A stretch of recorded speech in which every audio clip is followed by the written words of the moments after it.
السلام عليكم ورحمة الله وبركاته.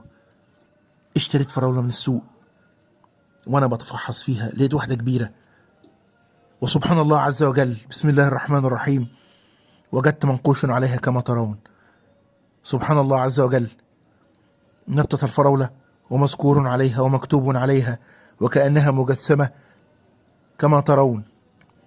فسبحان الله عز وجل، سبحان الله عز وجل، لفظ الجلالة، لفظ الجلالة، الله الله أكبر، الله الله الله. سبحان الخالق، سبحان الخالق، سبحان الخالق الواهب، سبحان الله عز وجل. فراولة متجسدة بكلمة الله الله الله أكبر، سبحان الله وبحمده، سبحان الله العظيم. هل ترون؟ الله